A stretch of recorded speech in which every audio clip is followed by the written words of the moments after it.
Living by Mandiri Indonesia 3x3 Turnamen.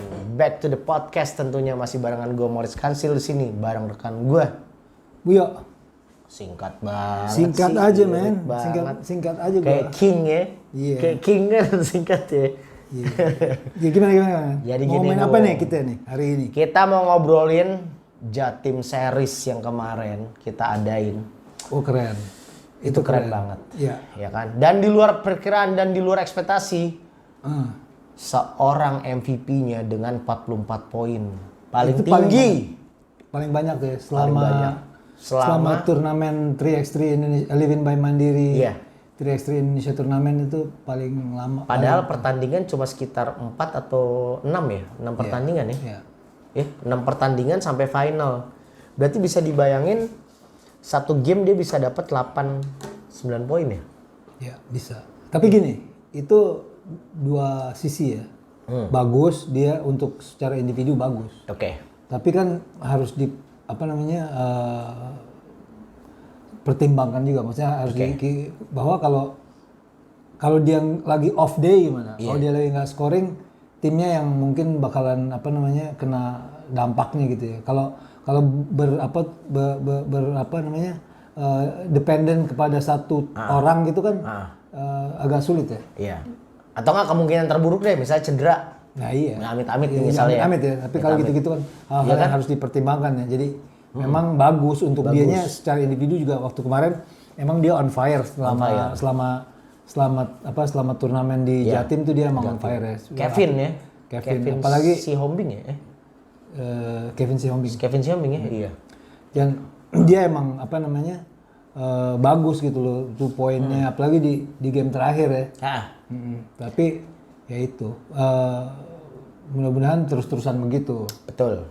Dan ini yang menarik adalah sudah terlihat berarti pemain-pemain sekarang itu mengikuti era basket modern.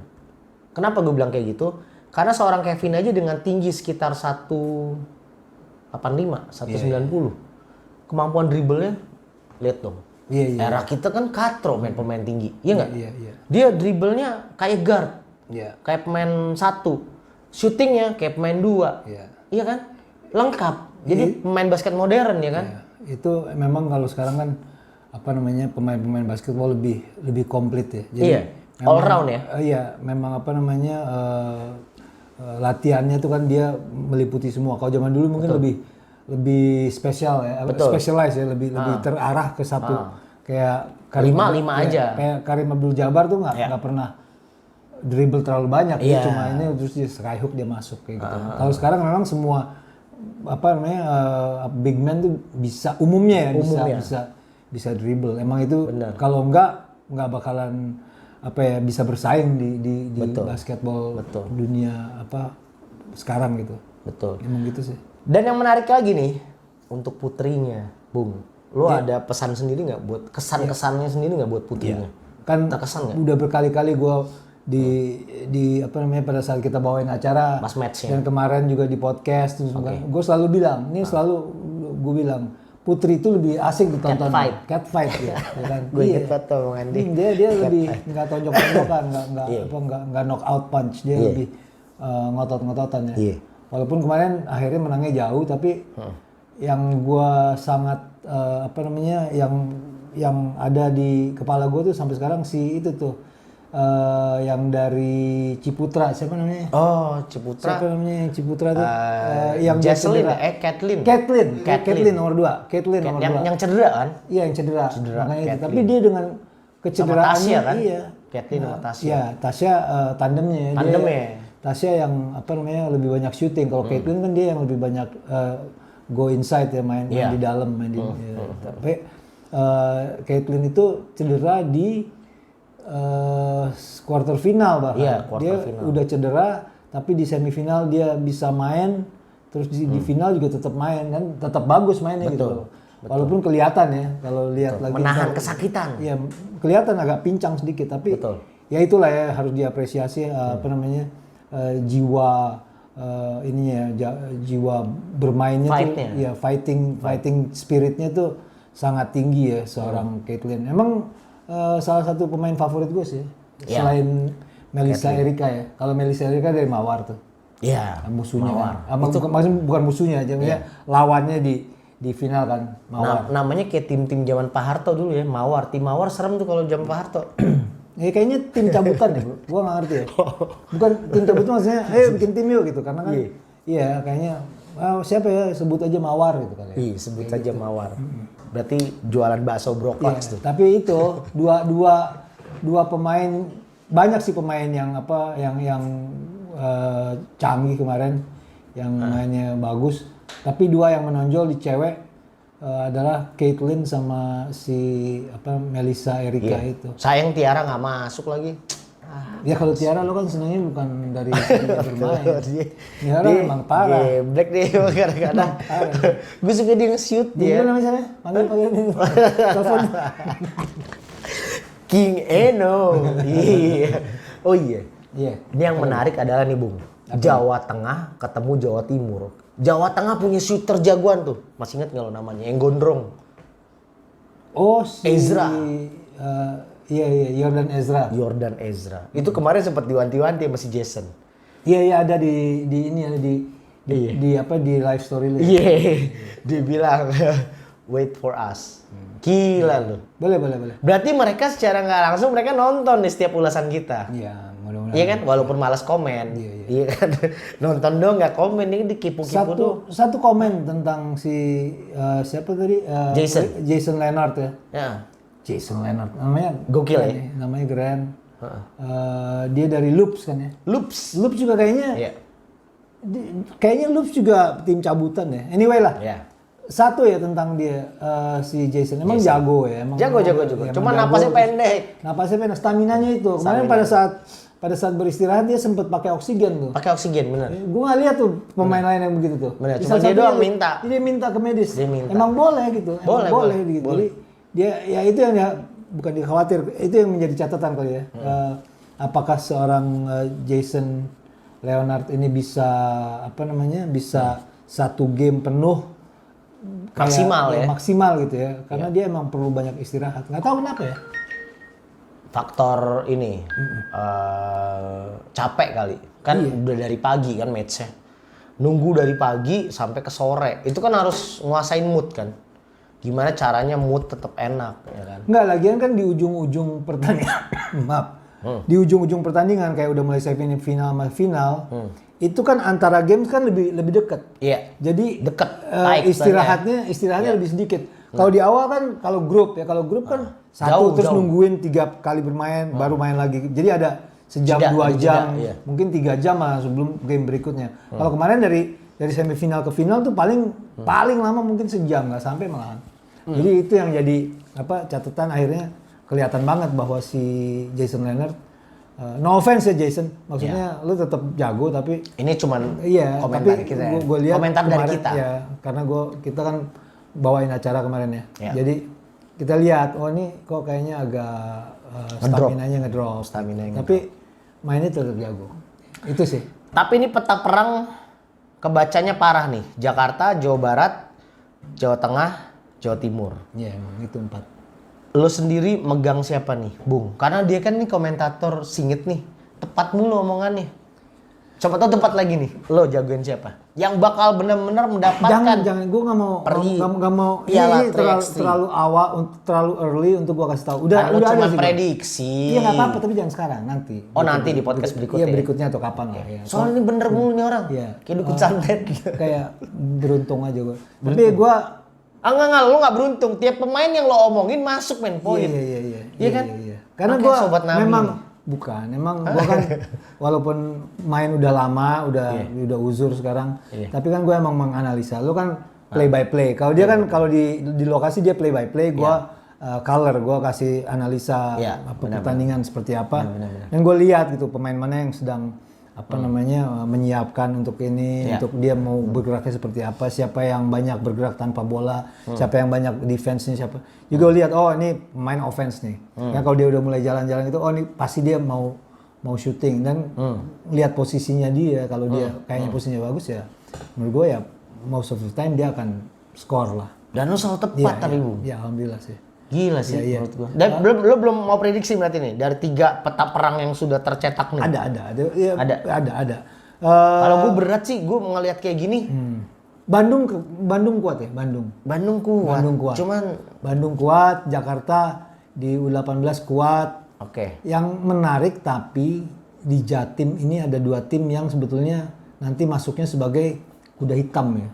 Nggak diunggulkan tapi nggak diunggulkan berpotensi melangkah lebih jauh. Iya, karena ya itu tadi ya semangat juang ya, fighting spiritnya tuh tinggi. Dari si siapa namanya SMAN 2 ya, SMAN 2 Grati ya, Pasuruan. Pasuruan aja nggak tahu Pasuruan masuk ke grand final, ya kan? Bayangin aja ya. Underestimate banget. Underestimate. Nah, satu lagi SMA 2 Mojokerto tuh yang untuk ya kan Mojokerto lakinya Mojokerto ya. Mojokerto. Iya. Oh, gila sih. Nah jadi 2 tim itu kalau dari Grati si Angelin namanya kalau nggak salah ya. Angelin itu dia. Ya itu tapi ya kita harus lihat juga bahwa tim yang 1 orang dominan itu bagus. Tapi bersama waktu hati-hati aja karena kalau ada dianya cedera atau dia lagi nggak scoreless, dia lagi dikurung kayak yang ada anak kecil tuh yang lo bilang kayak Gangsing tuh ngomongnya, iya kan? Dan dia kan kecil banget tuh, kecil. Tapi begitu orang ngeliat terus mulai menganalisa terus dia aja yang dipegang, dia dipegang dia kurung selesai, ya kan dianya dibikin capek, dianya dikurung di double team terus, ya kan kalau orang kecil di double team gampang, walaupun dia cepet banget di game-game sebelumnya belum di prepare sama tim-tim lain, tapi begitu masuk semifinal final mulai dilihat oh ini nih yang harus di stop, jadi lebih gampang ya, lebih gampang nyetop satu player daripada semuanya gitu, karena apa namanya 3x3 itu kan intinya lo harus open langsung shoot dulu, betul, atau open langsung drive. Jadi, jangan terlalu lama memainkan bola karena 12 detik kan, lagi-lagi banyak banget nih dari mana-mana kejebak dengan 12 detik itu, shot clock ya. Iya. Selalu seperti itu. Nggak ada yang main secara tepat waktunya, pasti selalu terjebak dengan shot clock itu. Aneh juga menurut gue sebetulnya. Karena kalau dilihat tuh kan mainnya setengah lapangan. Jadi sebetulnya logikanya sama aja kalau full lapangan 24, kalau setengah lapangan 12. Tapi nggak juga ya. Kalau gue sih kasih masukan gini kali Bung. Mungkin mereka harus terbiasa latihan ada yang pegang shot clock. Untuk latihan di sekolah ya. Kalau terutama. ya. Kalau enggak mereka kan terbiasa dengan ya main nggak ada waktunya. Dia pikir ayo nih passing sana, passing sini, ini blok. Sini tembak. Waktunya semenit ya nggak usah ngomong. Playground basketball tuh namanya. Iya, nah udah mulai harus terbiasa. Jadi coach-coachnya terutama yang di sekolah mulai mengarahkan otomatis untuk latihan dengan adanya peraturannya 3x3. Ya karena ini kan ini ya apa namanya beda sama 5-on-5 loh. Iya karena ini kan FIBA juga. Jadi kita menerapkan FIBA peraturan FIBA secara resmi. Ya. Tapi gue lihat ya, gue sempat research pemain-pemain yang masuk final itu, tim-tim yang masuk final. Kalau lo lihat pemain-pemainnya tuh banyak yang sudah berpengalaman di kompetisi-kompetisi sebelumnya. Oke. Jadi kayak tim apa tuh kemarin yang gue lihat tuh, dia mainnya tuh banyak banget gitu di kompetisi FIBA. Jadi udah terbiasa. Udah tahu dia tuh ya. Itu tim-tim yang memang maju ke babak grand final ini. Kebanyakan nggak semuanya sih, tapi kebanyakan emang pemain-pemain yang sudah terbiasa dengan sistem kompetisi FIBA. Kompetisi FIBA itu sendiri. Ngapain sih? Nih, enggak, gue ngasih tahu FIBA kalau kan teman-teman di luar sana mungkin yang nonton tapi belum ikut. Kan ada yang mungkin yang bilang, ini mah acara kecil. Eits, jangan salah nih lu deketin. Kita tercatat, Bung. Iya enggak? Iya. Di FIBA Indonesia ini ada datanya. Gitu. Komplit nih itu. Dan kalau lo main di situ, ya nggak? Sekali lo register di FIBA Play ini. Jadi jangan dipikirnya kita harus pick doang lo. Arapik lo, anaknya Raja Speak ya nggak? Jadi enggak, ini bener. Kalau udah masuk di salah satu kompetisi FIBA yang di FIBA Play ini, lo kan bikin akun ya, seperti sosial media gitu. Ini buat sosial media. Ini bikin akun untuk lo sebagai pemain FIBA. gitu kan. Ini ada kategori, ada itu tim. itu diupdate terus gitu. Diupdate terus nih. Dari ada yang mainnya tuh gue lihat, makanya yang tadi gue bilang. Nih gue kayak ngeliat NBA loh. Iya. Ada kalau ngomong nih kayak game sahabat A poinnya. gitu ya, lu lihat ya, nih ya, lu lihat sahabat A pemainnya. Lu Oh iya benar, rosternya ya. Iya nih. Lu lihat si Nikita Shalom coba ya. Dia pasti udah sering main. Oke, dia nggak mungkin. Makanya kan nggak semuanya. Oke. Baliknya gimana? Balik Yang situ. Egy nih. Egy. Kan? Isn't following any players. Kalau lihat aktivitinya dia, lu lihat nih Egy. Pasti tuh. Banyak dia tuh. Lihat tuh. Wah, Dia gokil. udah pernah dan tercatat semua. Ini semua kecatat. Jadi kalian download nih ya, ada nih ya. Iya. Download apa sih, Bang? FIBAplay 3x3.com. Mungkin banyak orang di luar sana yang ibaratnya Apa? Ini kan pemain lu juga yang nggak pemain favorit lu juga kan? iya sih Yang Egy. nggak tuh dia dari ada yang gue lihat dari 2016 udah main gitu loh.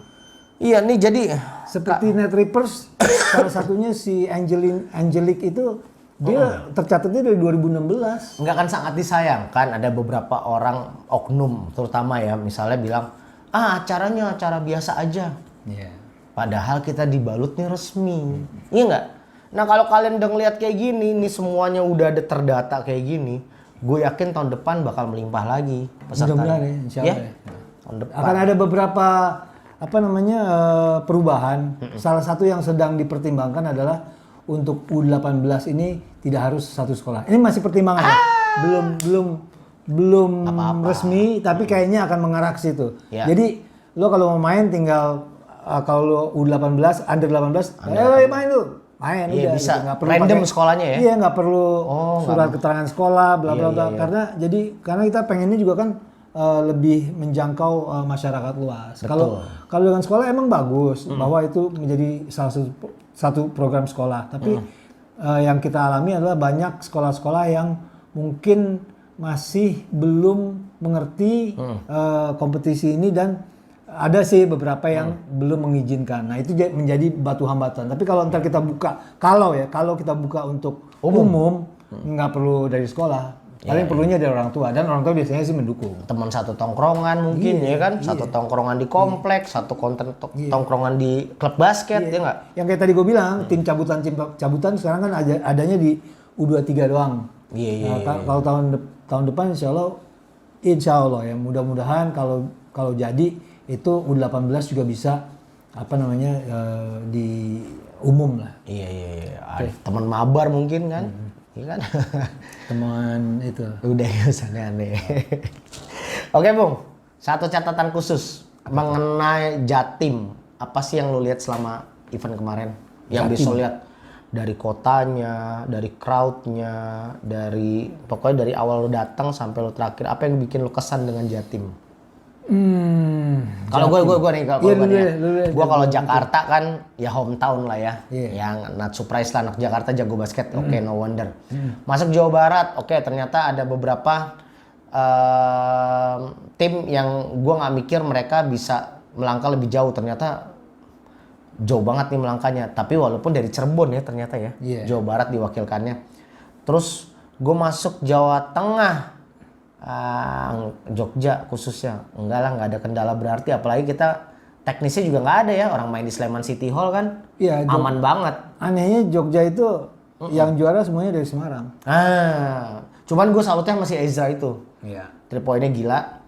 Gue masuk Jatim, kotanya panas kayak Jakarta serius, dan gue nggak ada iklim dan lain-lain, nggak ada perubahan berarti. Gue tetap bisa adaptasi lah, soalnya macetnya sama, pokoknya sama banget kayak Jakarta. Tapi timnya yang gue bingung ada si Kevin itu, big man tapi bisa kemampuannya ball handling dan lain-lain udah kayak pemain 1-2, tapi dia big man, mismatch terus kan kayak gitu. Dan khusus Jatim sih ketum Pengprovnya gokil sih. Iya, ketum Pengprovnya yang sangat berkesan Bu Evi. Gila. Dibikin itu loh. Villa basket. Villa untuk main basket. Lo beruntung orang Jatim, serius. Ya, kalau lo apa? Tunggu dari gua tadi. Lo apa? Dari gua mungkin Tiap kota deh. Penutup nih sebagai penutup. Jakarta. Jakarta luar biasa, kita bisa dapat sedemikian banyaknya peserta dalam COVID. Omikron lagi tinggi ya. Iya, Omikron lagi tinggi. Omikron lagi tinggi, gila ya. Jabar di mana gua akhirnya menemukan tim favorit gua all time. Sri Kandi. Bukan. Oh, bukan Sri Kandi. Siapa sih? Net Rivers School. Oh, Net Rivers School 21. Itu yang ya kalau lo mau prediksi sekarang gue prediksi mereka juara. Ya, oke. Udah aja itu aja. Ya udah. Itu satu. Ya, jadi gua sih bener atau kagak terserah. Entar dulu, wait. Lo Net Rivers School, oke, gua si Itu kan. Kathleen. Iya. Tasya. Ciputra. I'm a Ciputra boys. Ya. Itu satu Bandung. Kalau Jawa Tengah lagi-lagi ada beberapa tim yang dari luar apa namanya yang dari luar Jateng yang tampil apik ya, Polonia Ballstar sama Kota Depok ya kan. Wah, iya. Ya kan? Itu Kota Depok sini apa Kota Depok Jogja sih? Sini. Jogja kan juga ada Kota Depok Ada, kan? tapi bukan itu. Kota Depok sini. Oh, gokil. Oh, berarti si itu tuh anak didiknya si NBC Depok Oh iya, ini. Bang Nando. Bang Nando. Oh, anak-anaknya dia pantesan.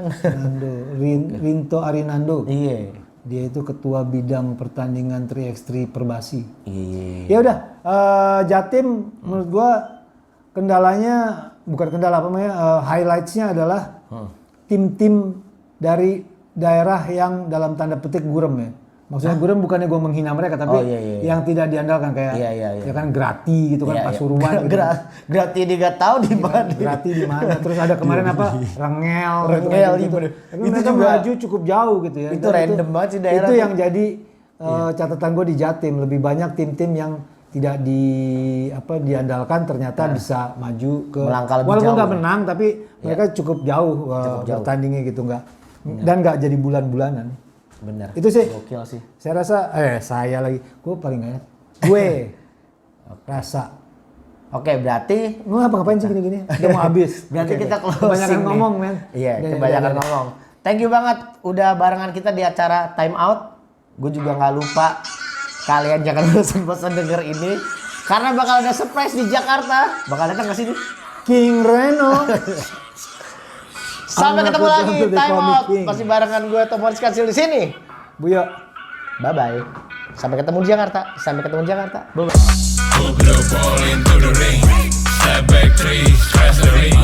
360, crash the ring. I'm not LeBron, but they call me King. Sis, lihat gaya di udara. Trik demi trik buat lawan terpana. Bola lewati kaki.